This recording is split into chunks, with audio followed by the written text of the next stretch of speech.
pessoal, tudo bem com vocês? Eu espero que sim. E o tema da nossa aula de hoje é plantas, tá? Então eu vou colocar aqui o tema da nossa aula. Eu vou explicar para vocês a classificação das plantas, tá? Então, vou colocar aqui, ó, classificação das plantas, tá? E aí, as plantas possuem uma classificação bem simples. Então, elas são organizadas de acordo com as estruturas que elas possuem. Entre essas estruturas está a vascularidade, a presença ou não de vaso condutor e também a presença ou não de semente, tá? E de estruturas reprodutivas, como as flores. E aí eu vou colocar aqui para vocês os 4 tipos de plantas que existem, tá? O primeiro tipo, a planta mais simples, ela é chamada de briófitas.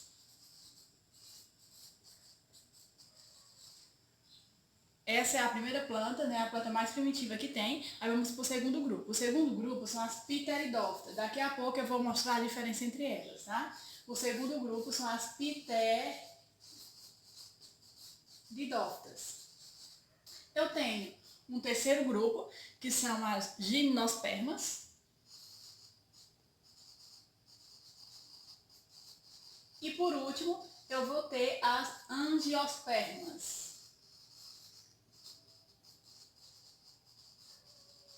Então, na aula de hoje, eu vou apresentar esses 4 grupos para vocês e a gente vai diferenciar as características de cada uma. Primeiro, vamos às briófitas. Então, as briófitas são as plantas mais simples que tem. Elas não possuem vaso condutor, são plantas de pequeno porte, são plantas que elas se desenvolvem em lugares úmidos, sombreados, porque elas não possuem vaso condutor, e aí também vai limitar o crescimento dela, né? Muitas briófitas crescem no máximo 20 centímetros, então são plantas que têm um crescimento bem reduzido. Ela também não possui folha, briófita, tá? Não possui folha, a briófita não possui caule, a briófita não possui raiz. Daqui a pouco nós vamos estudar só a briófita, tá? Eu só estou mostrando agora a diferença entre elas. Agora vamos para as pteridófitas. As pteridófitas são mais evoluídas que as briófitas. Então, nas pteridófitas já surgiu o vaso condutor. Na pteridófita tem folha, tem raiz, tem caule. Então, são plantas mais evoluídas que as briófitas. Nas gimnospermas, além de ter vaso condutor, ter folha, ter caule, ela vai ter também semente, tá? Então, o que é que surgiu aqui? Semente, tá? Então, olha só. E por último, eu tenho a angiosperma. Angiosperma, eu tenho outra novidade evolutiva. Qual a novidade da angiosperma? A flor e o fruto. Então, olha só. Briófita, a planta mais primitiva, não tem vaso condutor. A pteridófita já apresenta vaso condutor e tem tecido verdadeiro. A gimnosperma possui semente e a angiosperma possui semente e fruto e flores. Tá? E aí, agora eu vou apagar o quadro, vou deixar apenas as briófitas para a gente se apropriar mais sobre as briófitas. Um exemplo de briófita, professora. Um exemplo de briófita são os musgos. Tá? Aí você fala, o que é um musgo? O musgo é um lodo.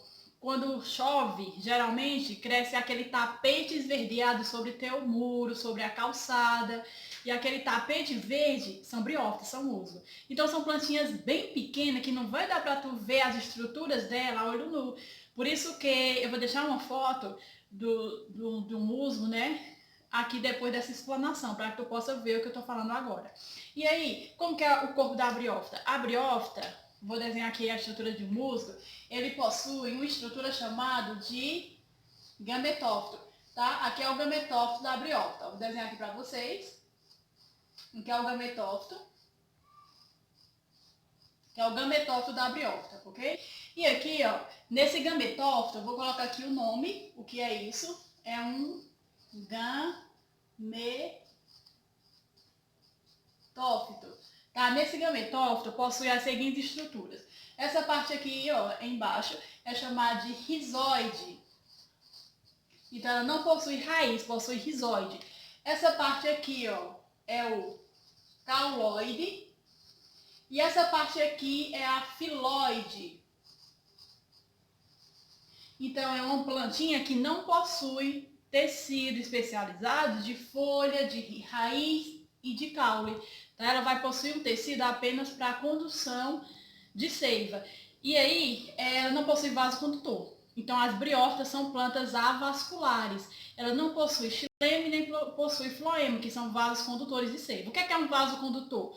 Um vaso condutor é uma estrutura que tem na planta que ele vai conseguir captar a água do solo e vai levar até a folha para ser realizada a fotossíntese. Então é como se fosse um vaso mesmo, por isso que é chamado de vaso condutor. Na folha faz o processo de fotossíntese e aí o que é produzido na folha, o nutriente, é transportado para todas as partes do vegetal. E aí é outro vaso condutor que conduz, que é o xilema. Então, floema vai conduzir água e sais minerais e o xilema vai produzir a parte orgânica, que é a parte do açúcar. A briófita não tem. Só vai surgir vaso condutor a partir das pteridófitas, tá? E aqui vai ser um gametófito, tá certo? E aí, pessoal, eu tenho um gametófito masculino e eu tenho um gametófito feminino na briófita. Vou desenhar aqui outro gametófito para eu explicar para vocês o ciclo reprodutivo da briófita, tá? Aqui eu vou possuir também outro gametófito masculino, um gametófito feminino. E aí, eu vou apagar esses nominhos aqui, ó, vocês já devem ter aprendido, tá? O nomezinho das partes da briófita. E aí eu vou explicar para vocês o ciclo de vida da briófita. A briófita é uma planta que depende exclusivamente da água para sobreviver. Por isso é quando passa a época de chuva, geralmente é aquela tua calçada que está esverdeada de lodo, seca. Né? Por quê? Porque acabou a água, né? A briófita precisa de água para a sobrevivência. Então, olha só, a reprodução dela depende também da água. Então, eu vou ter o gametófito masculino e o gametófito feminino, tá? E aí, o gametófito, vamos aqui atribuir um dos dois aqui, ó, o masculino e aqui o feminino. Tá? O gametófito masculino vai produzir um gameta chamado de anterozoide. O gametófito feminino vai produzir um gameta chamado de osfera, que é o arquegônio, e aí vai ocorrer uma fecundação. Tá? Agora presta atenção. O gameta masculino, ele é móvel, ele consegue se deslocar, só que ele precisa de água para poder fazer esse deslocamento. Então aqui, ó, ele vai produzir um anterozoide, tá? E esse anterozoide, levado com a água, com gotículas de água, chega até aqui, ó, levados com água, chega aqui na osfera, ocorrendo a fecundação. Tá? Quando fecunda essa plantinha aqui, a briófita, vai nascer sobre ela um esporófito. E esse esporófito vai produzir esporos, tá? E aqui, ó, essa parte aqui que eu acabei de desenhar é chamada de esporófito. Coloco aqui para vocês. Esporófito. Esse esporófito, ele vai produzir esporos. E aí, ele vai fazer o quê? Continuar o ciclo reprodutivo. Esses esporos, aqui eu possuo uma cápsula, tá? Essa cápsula, em determinado período, quando fica no estado de maturação, vai abrir essa cápsula e vai distribuir esses esporos no meio. Como o meu está úmido, vai nascer novos gametófitos. Tá? E assim é o ciclo de vida das briófitas. Pessoal, quero chamar a atenção de vocês para um detalhe, que o ciclo de vida da briófita é totalmente dependente da água. Então, são plantas que dependem exclusivamente da água. Outro detalhe é que o gametófito, ele é um organismo N, então é um organismo que não ocorreu ainda a fecundação, tem metade dos cromossomos da espécie. E o esporófito é um organismo 2N, tá? Lembrando também que o esporófito é a fase de vida da briófita que dura mais. A fase que permanece mais na briófita é o gametófito, tá certo? Agora vamos para as pteridófitas. Eu vou apagar aqui o quadro, trago para vocês as pteridófitas. Vou dar um pause aqui, né? Pessoal, agora nós vamos para as pteridófitas, tá? As pteridófitas é o segundo grupo de plantas que surgiu. Tá? As pteridófitas são plantas, vou colocar aqui para vocês, ó, vasculares. Isso quer dizer que ela possui vaso condutor. Então, as pteridófitas já possuem xilema e floema, como eu falei para vocês anteriormente. E aí, o que é que permite essa planta? Crescer. Então, as pteridófitas tem delas que tem um porte, grande porte. Por quê? Porque são plantas que possuem esse mecanismo de transporte de seiva bruta e seiva elaborada. Outra coisa que as pteridófitas também possuem é tecido verdadeiro. Então ela já possui folha, possui caule, possui raiz. Então são plantas eu tenho uma adaptação enorme ao meio, só que assim como as briófitas, as pteridófitas também dependem da água para a reprodução, tá? Tem essa dependência da água. Vou desenhar para vocês uma pteridófita. Um exemplo de uma pteridófita é uma samambaia, né? Quem possui samambaia em casa já deve ter notado que ela possui uns pontinhos na folha, tá? Vou desenhar aqui para vocês uma samambaia. Aqui embaixo eu vou ter um rizoma, né? E aqui eu vou ter um conjunto de folhas da samambaia, tá? Essa samambaia vai ficar pequenininho aqui, mas dá para esquematizar o que eu quero dizer para vocês. Essa samambaia, ela possui na sua folha, quem já deve ter notado, pequenos pontozinhos. Esses pontos, de acordo com o decorrer do tempo, eles vão ficando escurecidos, tá? Esses pontinhos são chamados de soros. E esses soros nada mais é do que uma cápsula cheia de esporos. Esses soros, quando eles ficarem marronzinho, vai abrir esses soros e eles vão cair sobre o solo. E aí necessita de água para que ocorra o desenvolvimento desse soro. Esse soro vai se transformar numa pequena plântulazinha, que é chamada de gametófita. Pessoal, aqui eu tenho o esporófito, tá? Então essa plantinha aqui da samambaia, aquela planta que tu observa no vaso da tua casa, é o esporófito da samambaia, tá? Vou colocar aqui, ó, o esporófito. Por que é esporófito? Porque ele vai produzir esporos.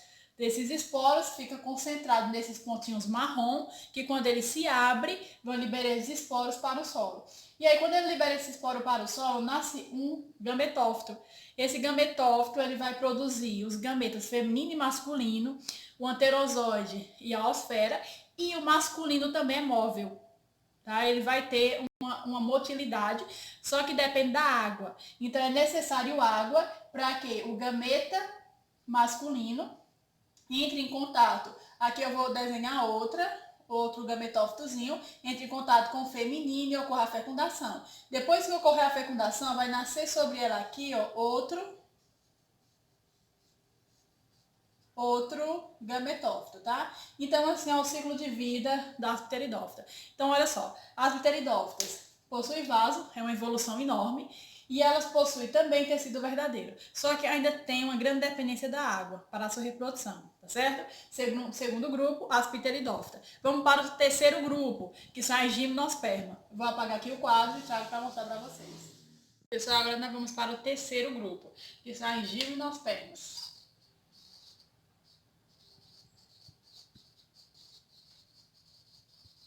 Esse nome aqui, ó, permas, vem de semente.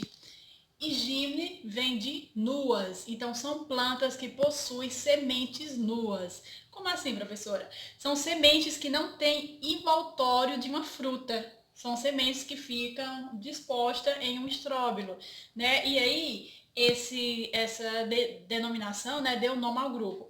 E aí, as gimnospermas são plantas que possuem vasos, então são plantas vasculares. Elas possuem vaso condutor, xilema e floema. São plantas que possuem também tecido verdadeiro.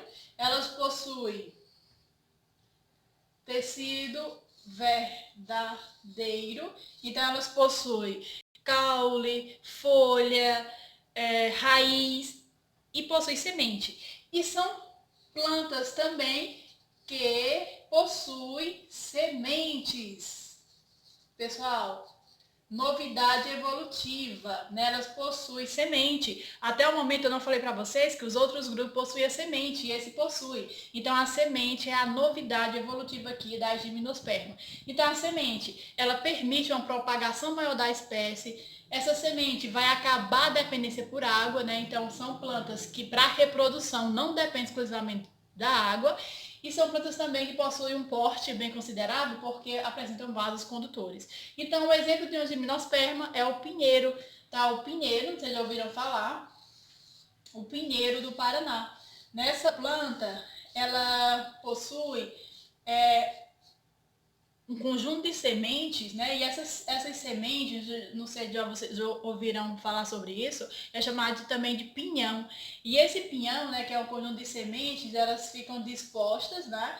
E vão ser utilizadas para alimentação de algumas aves como também a propagação desse pinhão, que pode se dar também pelo vento ou disseminação por animais, permite a propagação dessa espécie. E a reprodução dela vai ser feita através de estróbilos, né? Ela possui um estróbilo feminino e um masculino. Através do vento ocorre a junção dos gametas e aí vai dar origem à semente, que, como eu falei para vocês, é a grande novidade evolutiva da espécie, tá? E aí agora nós vamos para o quarto e último grupo, que são as angiospermas. E aí, pessoal, o quarto e último grupo são as angiospermas, tá? Observem também que essa plantazinha tem a terminação permas, que significa semente, mas tem aqui a palavra anjo, que significa uma urna em volta dessa semente, que é o fruto. Então, as angiospermas são plantas que possuem flores, sementes e frutos. Então, são plantas mais completas. E aí, por ela apresentar essa complexidade, diversidade enorme, são plantas mais, como é que eu posso falar, mais abundante. Então, onde tu vai, tu encontra uma plantinha que possui flores, né, no teu jardim, ou uma planta frutífera. Então, todas essas plantas são as angiospermas. Então, as angiospermas são as plantas mais abundantes do planeta.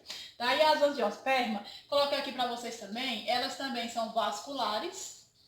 Observem que os vasos condutores surgiu lá na pteridófita e ficou, porque é uma novidade evolutiva boa. Elas também possuem tecido verdadeiro, então são plantas que possuem todos os tecidos verdadeiros que eu falei para vocês. São plantas que possuem folha, possuem raiz, possuem caule, possuem flor, fruto e semente. São plantas também que possuem sementes, tá? Além da semente, possui também flores e além das flores, possui também frutos. Tá? Então são plantas bem completas. Pessoal, a novidade aqui das angiospermas, vamos um pouco explorar mais as novidades das angiospermas. As angiospermas possuem uma semente, só que diferentemente da gimnosperma, ela é coberta por um fruto. Esse fruto possui uma parte adocicada, uma parte de polpa, já para atrair predadores.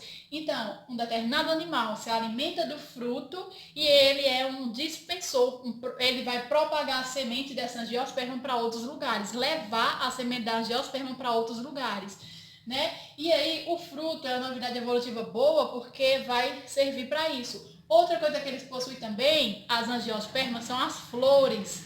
As flores vão permitir também a questão da diversidade reprodutiva. Vocês viram que as briófitas e pteridófitas dependem exclusivamente da água. Vocês viram também que a gimnosperma depende do vento para ocorrer a troca de gameta e ocorrer a reprodução. E as angiospermas, além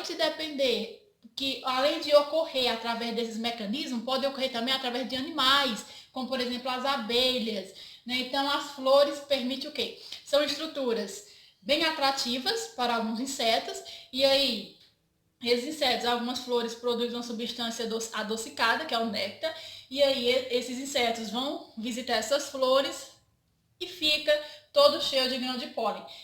E aí ele leva para outra flor, ocorrendo então uma polinização cruzada. Então as flores também é uma novidade evolutiva muito boa. E aí, pessoal, nós vamos discutir mais sobre a angiosperma, que é um grupo muito diversificado, na próxima aula. Então, na próxima aula eu vou trazer a estrutura das flores para a gente analisar bem de pertinho e também a estrutura de um fruto, tá? Então, essa foi a aula de hoje. Espero que vocês tenham gostado e até nossa próxima aula.